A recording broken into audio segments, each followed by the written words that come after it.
Hello students, आज हम लोग एक और लिफ्टिंग मशीन के बारे में पढ़ेंगे जिसका नाम है व्हील एंड एक्सल, चक्र और धुरी। इसका भी प्रयोग हम लोग किसी वस्तु को उठाने के लिए करते हैं। कैसे उठाते हैं? इसमें दो चीज़ें लगी होती है, एक तो चक्र लगा होता है यानी पहिया, और दूसरा एक एक्सल लगा होता है, धुरी लगा होता है। हम एक रस्सी लेते हैं और उस रस्सी को चक्र के ऊपर लपेट देते हैं, पहिए के ऊपर लपेट देते हैं, और वही सेम रस्सी लपेटी हुई भार डब्लू से भी आपस में जुड़ी होती है, जैसा कि आपको फिगर में दिख रहा है। क्या करते हैं, यहाँ चक्र के ऊपर लगी रस्सी पर एक फोर्स लगाते हैं P। इस P फोर्स को हम लोग कहेंगे आयास, एफर्ट कहेंगे। इस एफर्ट को लगाने से हमारा भार W ऊपर की तरफ या नीचे की तरफ गति करता है। यदि आप रस्सी को खींचेंगे, नीचे की तरफ खींचेंगे, तो ये जो आपका W भार है ये ऊपर की तरफ जाएगा, और जब हम रस्सी को ऊपर की तरफ छोड़ेंगे तो ये भार नीचे की तरफ जाएगा। आप देख सकते हैं कि हम P फोर्स लगा करके W भार को आपस में उठा रहे हैं। हमें करना क्या है, हमें इस मशीन का मैकेनिकल एडवांटेज निकालना है। मैकेनिकल एडवांटेज इक्वल टू होता है W और P, और यहाँ पे W और P का मान निकालेंगे, लेकिन मैकेनिकल एडवांटेज को निकालने से पहले वेलोसिटी रेशियो निकालना पड़ेगा, वेग अनुपात निकालना पड़ेगा।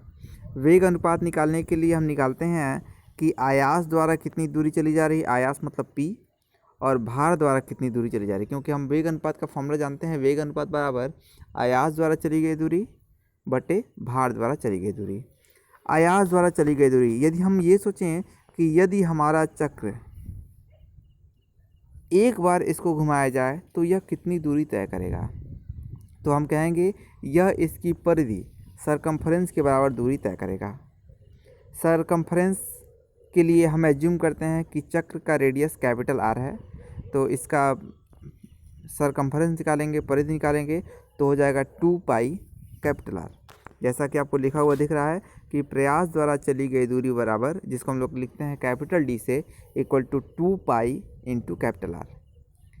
ऐसे ही भार W द्वारा देखेंगे कितनी दूरी तय करेगा, तो यह जुड़ा हुआ है एक्सल पर, तो एक्सल का रेडियस हम लोग एज्यूम करेंगे स्मॉल r, तो भार द्वारा चली गई दूरी 2 पाई इंटू स्मॉल r। अब निकालते हैं इसका वेग अनुपात। वेग अनुपात इक्वल टू होता है प्रयास द्वारा चली गई दूरी या आयास द्वारा चली गई दूरी बटे भार द्वारा चली गई दूरी। तो प्रयास द्वारा चली गई दूरी कितना है, 2 पाई कैपिटल R, और आयास द्वारा चली गई दूरी है 2 पाई इंटू स्मॉल r। 2 पाई और 2 पाई आप देख सकते हो कैंसिल हो जाएगा, तो इसका हम लोग वेग अनुपात निकालेंगे, ये हो जाएगा capital R upon small r। इस फॉर्मूले को हम लोग याद रखेंगे और यहाँ पे सोचेंगे कि कैपिटल R क्या होता है।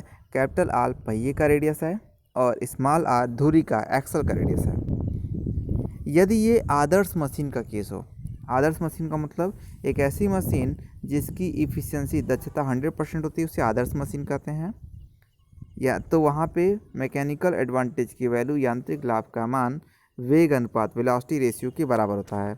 यानी आदर्श मशीन के लिए यांत्रिक लाभ बराबर capital R upon small r। इस फॉर्मूले को यूज करेंगे और हम लोग न्यूमेरिकल सॉल्व करेंगे। जैसे ये क्वेश्चन आपको दिख रहा है कि 60 न्यूटन भार के ड्रम को, जिसमें 400 न्यूटन पानी भरा हुआ है। क्वेश्चन क्या है, एक ड्रम है और उस ड्रम के अंदर पानी भरा हुआ है। ड्रम का भार दिया गया है और उसके अंदर पानी है, तो पानी का ही भार। अब हम टोटल भार ही सोचेंगे, तो ड्रम का भार और पानी के भार को हमें जोड़ना पड़ेगा। एक कुएं से पहिया और धुरी की सहायता से ऊपर निकालना है। देख सकते हैं ये कुएं के अंदर रखा हुआ है ड्रम, और एक पहिया और धुरी, व्हील और एक्सल का प्रयोग करना है और उसको निकालना है। दिया जा रहा है धुरी का व्यास, धुरी मतलब एक्सल, एक्सल का व्यास डायमीटर दिया हुआ है 10 सेंटीमीटर, और पहिए का व्यास, पहिए का व्यास का मतलब ये हो गया कि व्हील का व्यास डायमीटर दिया हुआ है 40 सेंटीमीटर। यदि ड्रम को ऊपर उठाने के लिए पहिए पर 120 न्यूटन का बल लगता है, ये आयास का मान दिया जाता है, यानी 120 न्यूटन बल आप लगाते हैं तो वो भार जो आपका 460 न्यूटन का है वो ऊपर निकल जा रहा है। यानी डब्ल्यू का मान दिया हुआ है 460 न्यूटन और पी का मान दिया जा रहा है 120 न्यूटन। तो निम्नलिखित ज्ञात करें, क्या क्या निकालना है। मैकेनिकल एडवांटेज, यांत्रिक लाभ इक्वल टू क्या होता है, W by P.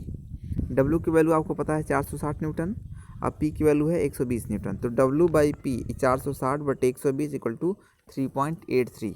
Mechanical advantage का कोई भी मात्रक नहीं होता है, यह एक अनुपात है।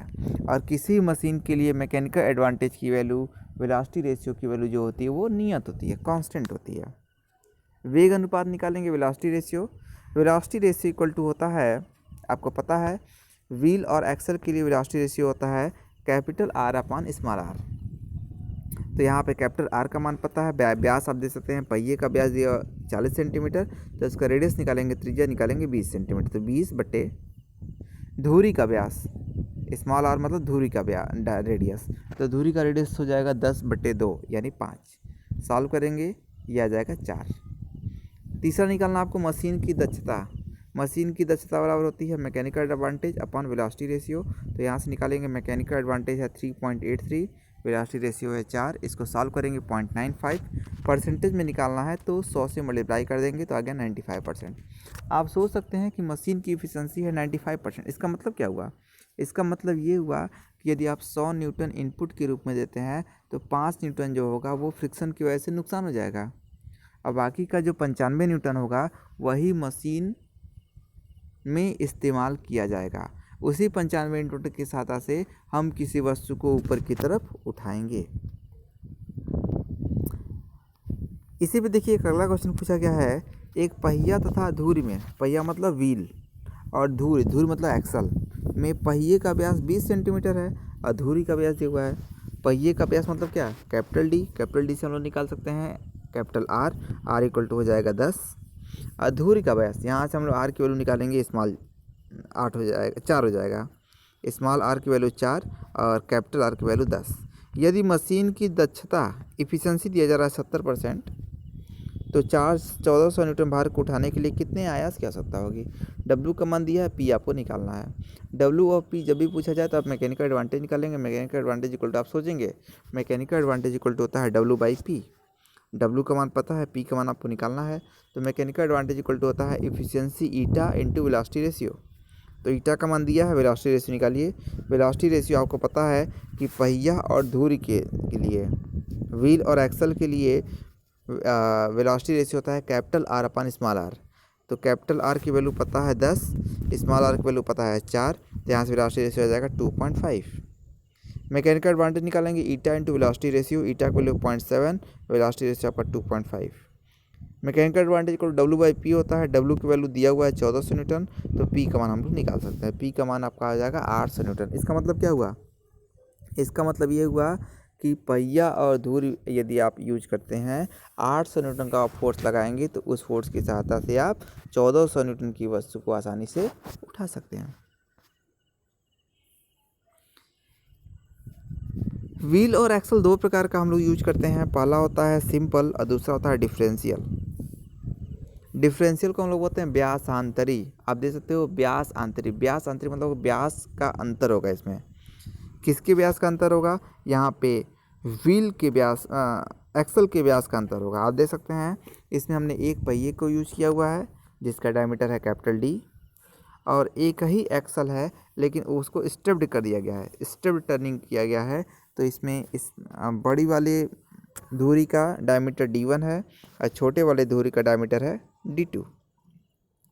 हम क्या करते हैं, एक रस्सी को लेते हैं और उस रस्सी को पहले पहिए बांधेंगे, फिर उसी रस्सी को ले जा कर के हम बड़ी वाली धुरी पे बांधेंगे, फिर उसी रस्सी को ले जाकर छोटी वाली धुरी पे बांधेंगे और बीच में हम भार को लटका देंगे।